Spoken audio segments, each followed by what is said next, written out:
Here we go.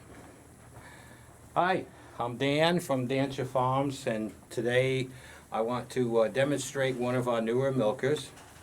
It is a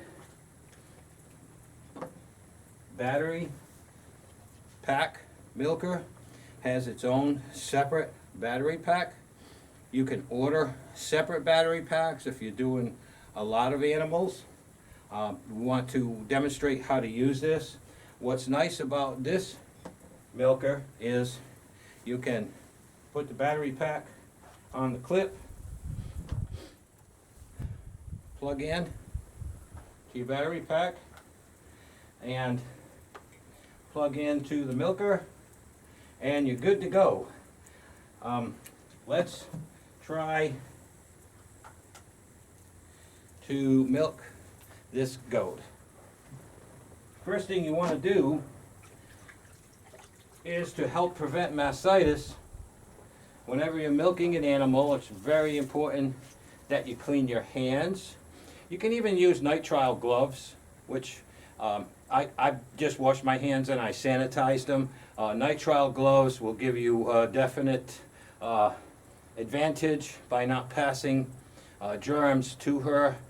Germs getting into the teat sphincter will make her get mastitis. So cleanliness is next to godliness. First thing you want to do is, I always let them know that I'm going to be handling them by touching their side, and slowly come in and wash off their teats really good.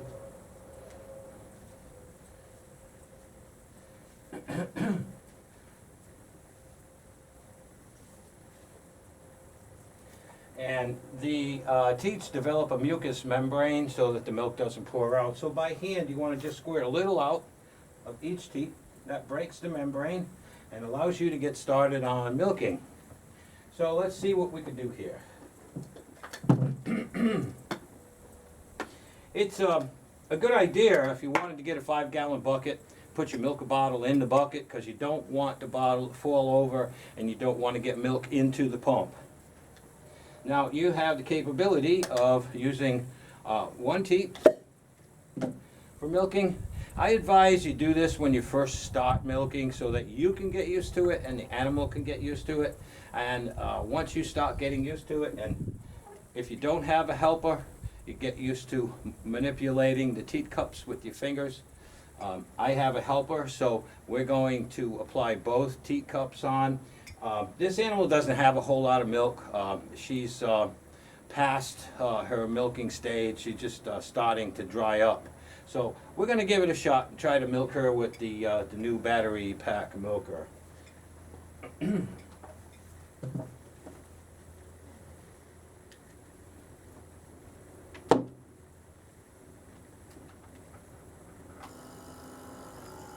The milker is quite quiet, and you can just leave it run. Make sure your bottle's tight. And Chance, if you could reach over and put one up on her teat, all the way up there.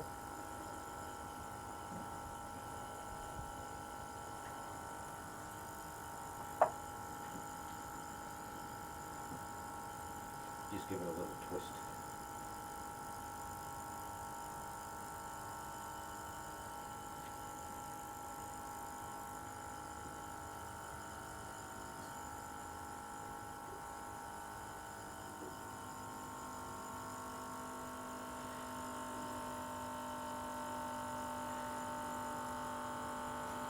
And when you start to develop a vacuum, you'll see that you'll hear the sound of the pump begin to increase in intensity. And as you can see, she doesn't have a whole lot of milk, but just to demonstrate the fact that how easy it is to use, once you see the milk begin to flow, you can actually shut the pump off and watch the milk flow. And as the milk flow begins to slow down, you can reactivate the pump and so on. She's still giving milk. I'm pretty surprised. It's been a few months since she started drying up. But she's a great little milker, and we're about to get her impregnated again so we can get more milk from her. Now, I've completed my milking, so I'm going to shut off the pump.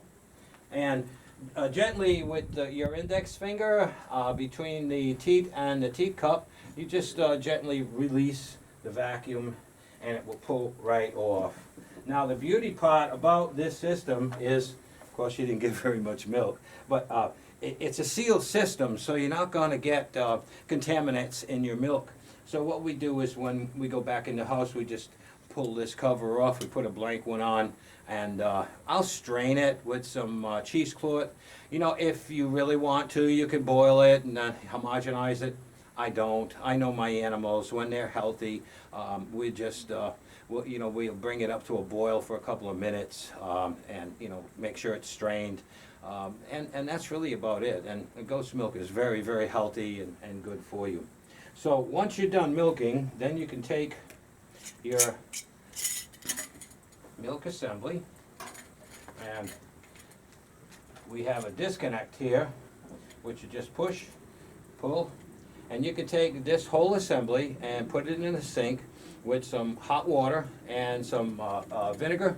I try not to use bleach, because bleach can harden all of the components. Also, bleach, it takes a long time to rinse out the bleach. Vinegar is much healthier and safer for you. You can also use, after a while of milking, you're going to see a little bit of a white film develop. You can take a 22 rifle bore cleaning rod with a little cloth on the end and a little bit of vinegar on it and swab it through. And then I have a little coat hanger in our breezeway, and we hang the lines so they can drip dry. You can also put a fan on them and stuff.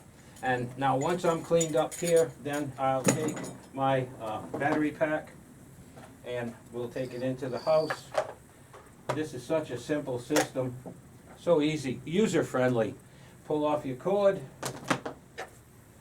plug in your charger into your battery pack, plug it into the wall in your house. We also have European battery chargers, so anyone, anywhere in the world can use our milker. You can get extra battery packs. There's 4 NiCad size AA rechargeable batteries in here. You could replace the batteries yourself. They'll probably last you 5 to 10 years. They're a really good, high quality battery. A lot of people have been buying extra battery packs so they can go from their cow to the goat to the sheep to whatever. This will milk any animal. We also have various size teacups. We have 60 ml teacups, which fit the average goat. We have 35 small teacup for Nubian dwarfs and other small teated animals.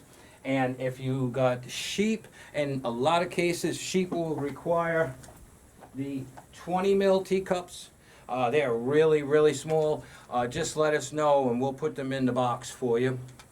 Anyway, after milking, it's really good to use a post-treatment. We use Fight Back, and what it does is it's a cold shot on the nipple.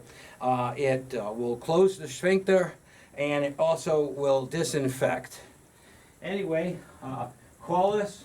Our service phone number is 850-464-2881. Call us if you have any questions. We're here to keep you milking. We service what we sell, and happy milking from Dansha Farms.